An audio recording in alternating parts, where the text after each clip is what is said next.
This episode of Capes of Lunatic Sidekicks is brought to you by Tweaked Audio. To get awesome headphones, go to tweakedaudio.com and use the coupon code Southgate to get 30% off, free shipping, and a lifetime warranty. Or you can get there through the link on our website, southgatemediagroup.com. Recording has started.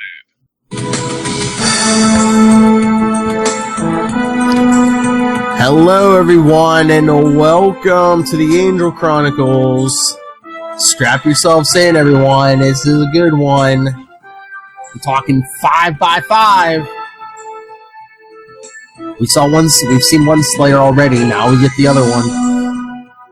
I am Phil, and no, that's not a Slayer over there. That is not yet. It's a little help better, y'all. So Faith comes to town, and boy, did she come to town. And boy, are her arms tired.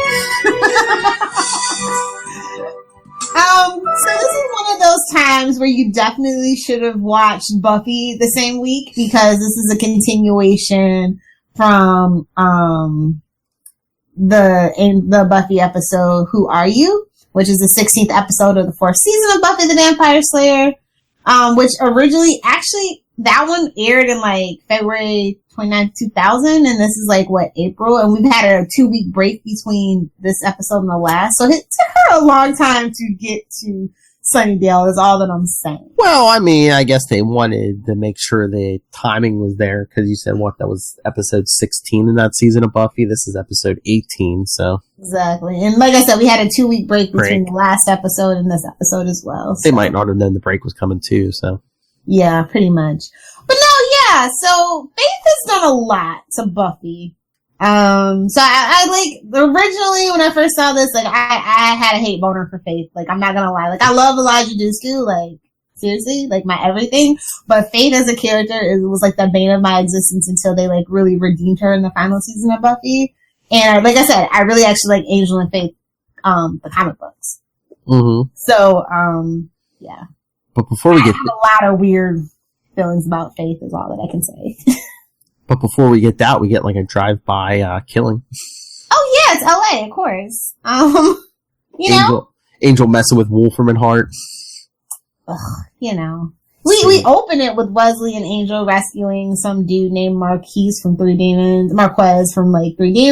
Yeah, the witness. And then, we see like Faith mugging a dude as soon as she gets off the bus. And then we're dealing with these flashbacks as a framework for, Faith regaining her humanity. Mm-hmm. Oh, yes. Yeah. So, we flashback to Romania, and it's like Darla is taking a blindfolded Angelus to his birthday present. A young gypsy woman. That can never end well. Didn't he see big? Thinner, or... Yeah. So we're just like, oh, and he bites her on the inner thigh. But sex is bad, because, hey, gypsy curse. Sex is just bad in the Buffyverse, period. Because, fun fact, or maybe not so fun fact, Faith had sex with Riley in Buffy's body, and that leaves them confused and disturbed, as it should. Joss Whedon and his choices. I don't know sometimes. Anyway... Meanwhile, back in the present day at Angel Investigations, Angel's trying to convince the gangbanger to testify in court, and it's like, bro, snitches get stitches, come on. You can't be this square, are you? And I think this is when they really start to ramp up Lindsay. Well, and Lila too, but yeah. Yes. Talk about your unresolved sexual tension. I'm just saying. Between who? Everybody! True. I was going to say, you want Lindsay? Lila? And Angel and Lindsay. I'm just saying. There was some, like, moonlighting heights right there. And then I love how Cordelia's like, I wasted a good vision. And Wesley's like, dude, he's like ever the goody two shoes. Oh, he'll do the right thing. I'm like, what is with Slayers and dance clubs? Like, I can't take it. Oh, I know, starting to fight. Excuse me, you're excused. Boom. And this is why I like bars instead of nightclubs. I'm just saying. You sit at the bar, you drink, you talk, you sing along poorly to whatever Carrie Underwood song is on, and call it a night. And you can wear gym shoes. Just saying.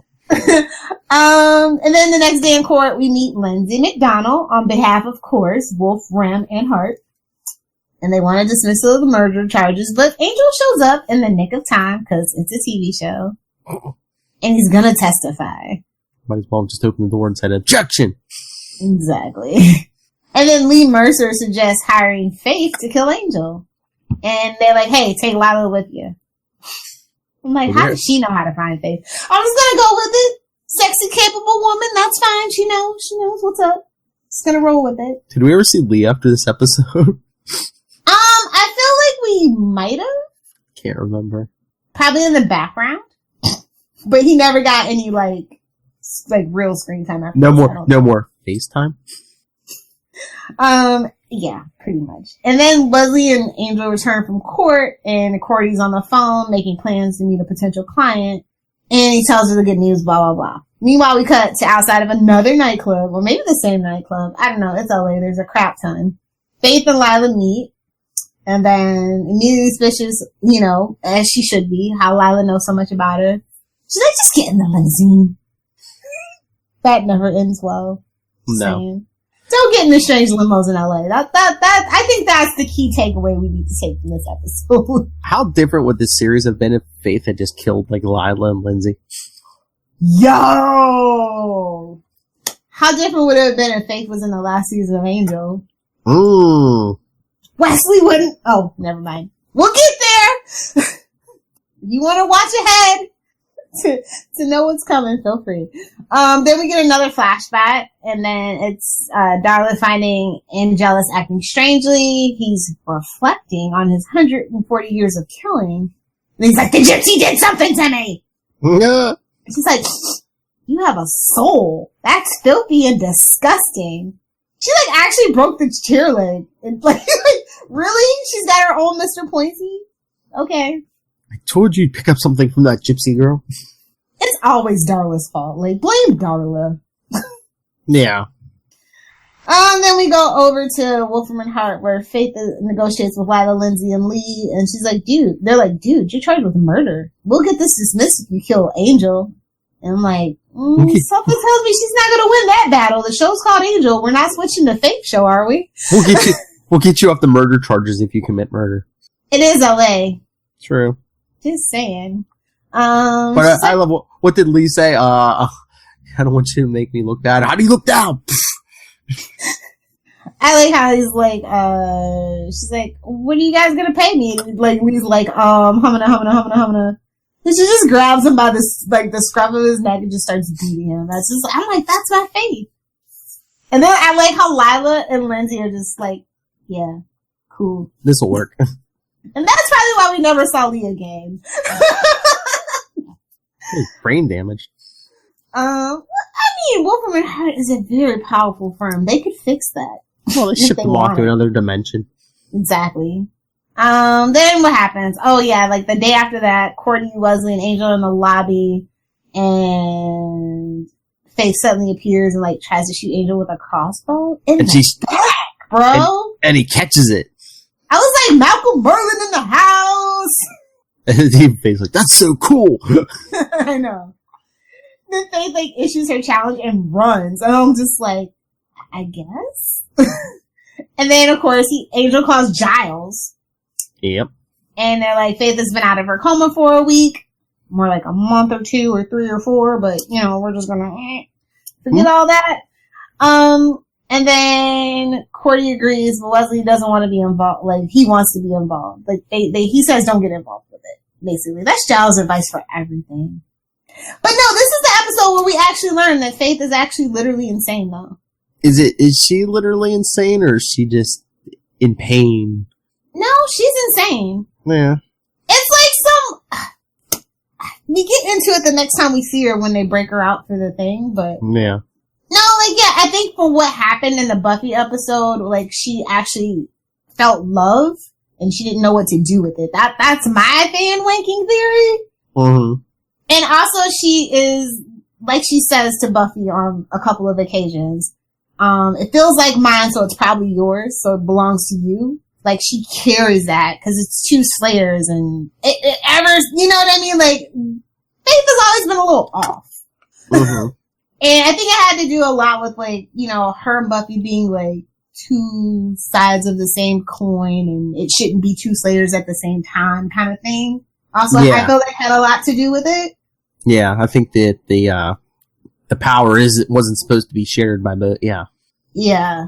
You know, it would be an interesting thing to examine if they hadn't killed Kendra. But anyway, still better. It's fine. Well, I'm not over it, but it's fine. But then, anyway. so Faith kidnaps Wesley to get Angel in the game. It's like, I mean, as much as I love Wesley, I'm just like, it's not like she kidnapped Cordy. I mean, this is what I was thinking in this episode. It's like, it's Wesley. You replace Doyle, he's replaceable too. It's not like I almost got through to her and some British guy, you know, messed it up so she didn't trust anybody. And Cordy's like, it's not Wesley's fault that some British guy. Oh wait, that was. I know. Oh my god! So also this episode starts the running gag of this Scooby Gang 2.0 breaking into Wolf Remenhart, which is like super impenetrable building, much like Star Labs. Might as well just have a key. Yeah, I love how Lindsay was bragging about the security system. Meanwhile, Angel got up to his office, opened the door, which wasn't even locked. Electronic and mystical. Yes. I mean, and these supposed vampire detectors that... See you real soon, Lindsay. Real soon. Although I was thinking, that guy Angel was talking to in the lobby, was that guy really that stupid? Or was that, like, a distraction so they could I'm gonna say it was a distraction. And, you know, even the most powerful companies have lackeys, dumb lackeys that they can set up as patsies. Always remember that. That's if true. you seem like you're a little underqualified for the job that you're working, you might be a patsy. Especially if you work in the finance division. Just an FYI for y'all. Moving right along. We get I think it's the last flashback, where we see him all like, on the streets of Borsa, and they toss coins in the mud. It's like he's basically looking for an excuse to get beat up. Yeah. Because, and then he bites that lady, yeah. Oh, so good. I was just like, yes, kill her! I'm bad! Yeah, it's a great parallel story for Faith, which, I mean, they were really setting the framework, and I know that if it hadn't got canceled, they were wanting to have Elijah Duskey back. It's honestly why Fox had so many shows of Elijah Duskey, you know? True Calling. I feel like she was in the Dollhouse or one of those other shows too. Yeah, I think it was Dollhouse. Yeah. And she had another show too. So just, yeah, I'm just saying. When contracts fall through, companies are obligated to fulfill it in another way. It's why you see so many recycled CW stars. Anyway, then we get the flashback still continues. He's like, I can't. Oh god. Oh god. That's her friend. What a pansy. Who, Angel? Yeah. Well, Wesley was ready to like murder her with that kitchen knife until he caught them in the end. I know. And Angel like, dude. I was like, did he just kick her? Like, really? You just kicked a girl. Well, he was letting her get her shots in. He was like, and then he was like, I don't think so, Faith. Yeah, and then they crash out of the window, land on a dumpster, and then they're in the alley, 3 stories below. Thank goodness for that Slayer strength and uncompromised immune system and unbreakable bones. And of course, it doesn't start to rain until they're out in the alley. It's the perfect culmination of a fight. You gotta fight in the rain, even though it's LA. But I'm just saying, it could have been raining as they came out the window, but nope, not until they hit the ground. They get up, starts to rain. Oh, and then the sign of Faith's humanity makes him drop the knife. Really? Well, I mean, don't you think it would seem pretty evil and pretty douchey if you stabbed her in the back while like Angel's consoling her? That would be perfect if I wrote a show. But I'm brutal, and I don't care about people. And do you really think Angel would let him stay? If Angel's, like, willing to forgive Faith, do you really think he would let Wesley stay if he killed Faith while he's holding her? I know. And then Angel kills Wesley, and we're all good. Like I said, at this point, the first time that I was watching, I'm like, well, Wesley, I still felt like I liked having Wesley around, but he still felt kind of disposable. And I'm like, oh, Faith shows up. She's totally gonna kill him, right? And I mean, Wesley was running on anger at that point. I think it really struck him. It's like, oh yeah, she's not all there in the head. I mean, it's like, killing a mental patient, She's not evil, she's just nuts. Well, send her to Texas. So yeah. But no, and like I said, I really love the Buffyverse because they go so far out of their way for foreshadowing. And they come up with this story and they make it work. And sometimes it takes seasons. Like I said, this is all definitely when you can look back in retrospect to see that they're setting up rehabilitation for her to come back in the final season of Buffy and really have that redemption. Mm-hmm. And give that character a lot of closure and her version of a happy ending. And it all starts here. And I think that's pretty cool when you look back at it. Oh, yeah. For some reason, it's really important that the flashbacks take place in October. I don't know why. In the fall. So there's 2 episodes that you definitely want to watch if you're not a Buffy watcher, but if you like Faith. And the references that they make about Faith, it's This Year's Girl, where she actually tries to kill Mama freaking Summers. You have to be a monster to want to kill Mama Summers. I'm just saying. And then, of course, Who Are You? The episode that we just talked about at the beginning of the episode. Those are some really messed up episodes of Buffy. I'm just saying. Yeah. That's why you have that love-hate relationship with Faith. It's just like, you did all this to Buffy, but we understand, kind of. Alright, here's a nitpick. She when she attacked the guy at the bus station, that was his apartment she was torturing Wesley in, right? Squatter rights! So did she kill the guy? No, because the next episode we find out he's alive. Oh yeah, that's true. It was squatter rights. But I was like, where was he? Because that seemed like that was a while between the time she knocked him out and she was in his apartment for a while. Yeah. He didn't call the cops or anything.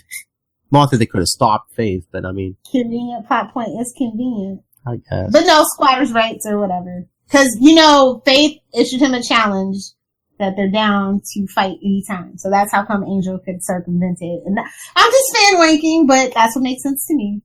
I guess. Okay, so I'm probably going to be a lot more harsh about this episode. I'm going to give it a B-. Ooh. It's a good episode, but the dialogue was kind of lacking. And I feel like they could have done the Faith thing a little bit better. They could have done the flashbacks a little bit better. I don't know. I liked it. I'll go the A- this time. Okie dokie. I mean, I like the action. I don't know. I know it was cheesy, but they kind of got me with the parallel, and I don't know. Eliza's hot. What am I going to say? Like I said, I fault no one for liking what they like. If you like Suicide Squad solely because of shorty shorts on Margot Robbie, I am okay with your opinion. But don't try to tell me it's a good movie. Don't do it. Can you not bring your new boyfriend into this? Hey, that's a strong word. Acquaintance, companion. Your latest potential. He's a potential. There we go. Your latest acquisition. Anyway, what was your favorite scene? It's probably got to be the fight in the alley at the end. Okay. I like Angel actually wearing a suit and doing the convincing corporate speak as they try to sneak into Wolfram Heart.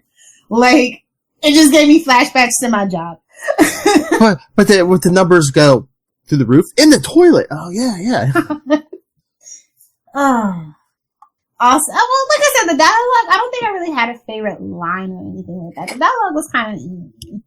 I like the series is really trucking along now. It's I think we've really evolved since the first half of the season. Yeah. We should really stop harping on that, but really it has. Yeah. And like I said, it definitely was supposedly the plan all along, so. Yeah. Yeah. So anything else? I feel like the stunt double got hurt in this episode. What, falling on the dumpster? Yeah, Mike, I feel like I read something about Mike Massa for this episode, but I can't remember. Because they were using high-speed wires. Oh. And that can get pretty scary. So, yeah. I was going to say, nobody really took a piece of broken glass, did they? No. Oh, I think they broke the rigger on this one is what it was, if I remember right. Mm-hmm. Oh, this is the only episode of Angel rated 18, which would be MA for us, for strong violence in the UK. For the torture, or? Just strong violence, I guess. Oh. Frequent strong violence. Because this episode is brutal. When you kill a demon and its guts splash over Wesley's face. Do you know what the phrase 5x5 means? I've heard it before. It's like a radio communication thing. Back in the days of like two-way radio. It's like 1 through 5 for strength of signal and clarity. So signal strength 5, clarity 5. So you're at full strength and full clarity. Okay. But I don't think loosely translates to everything's going well, but I don't That's what I thought, yeah. I don't think everything's going well. Yeah, but that wasn't it Faith who said it? Yeah. So yeah, like I said, crazy and delusional. Oh, also Club Hell is featured in the first Bad Boys film. The club that she's at. Huh. Yeah. Got that movie. So it's such a shame we didn't get Bad Boys 3. And I don't even know if that all-girl reboot is happening, but I hope not. Leave stuff alone. Give it a couple years. Will Smith and Martin Lawrence will be back. Martin Lawrence? I don't know. I hope so. They're rebooting everything. Give it a couple years. I don't know. Didn't that 48 Hours thing not go over as planned? I mean, the best laid plan. If you want to hear God laugh, make a plan. Especially in Hollywood. That's all that I can say. Developmental hell is hell. The music in this episode. I was just like, Rob Zombie? Really? Oh, yeah, in the club, yeah. And then I was like, okay, I know that's a little bit of EDM. That's AP. The other song was APM Pressure Cooker, and I was just like, okay. Yeah, but listen to the song. Listen to the Rob Zombie song, "Living Dead Girl." Yeah. I was just like, I feel like that's a little too on the nose. She probably requested it. Probably. Oh, there was a line that I liked. Cordelia, you can always tell when he's happy. His scowl is slightly less scowly. Yes. That's a Cordelia-ism, and I love it. It's the only dialogue that I really enjoyed out of this episode. Admit it, Wesley, you've always found me kind of hot. You have to be dead not to find Charisma Carpenter hot? But whatever. No, that was Eliza when she was torturing him. No, I'm just saying. Oh, yeah. You have to be dead. Even Angel eventually notices. Hell. The whole family does. Hell. Genetics does not work like that, not even mystically. But anyway, let's get into some shameless plugs and wrap this baby up. All right, everyone, send us your thoughts on this episode and the next one. It's a big one. Another crossover. The last appearance of Buffy on this show, I do believe. Yes. And physical, yes, not mentioned. The last physical appearance of Sarah Michelle Gellar. So we get both Slayers. Send us your thoughts, capesandlunatics@gmail.com. We're on Facebook, Angel Chronicles, @Angel TV Podcast, and @CL Sidekicks on Twitter, @CL Sidekicks on Instagram, and the voicemail 614-382-2737. That's 614-38-CAPES. We help the helpless. And Lilith, people want to find you. What club you will be at? Where can they ask you? It should have been Club Hellfire. Such an opportunity.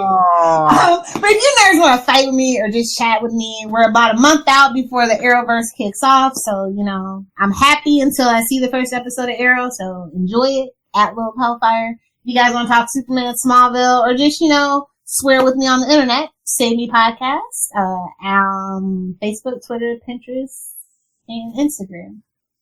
And if you want to do any interviews with us, please, anyone involved with this show in any way, email me, nightwingpdp@gmail.com, and on Twitter, I am @nightwingpdp.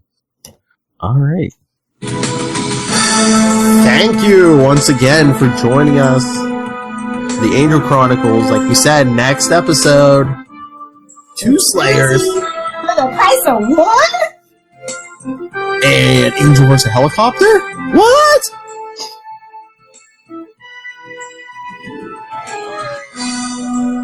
Everything you wanted and just some stuff you didn't even know you wanted.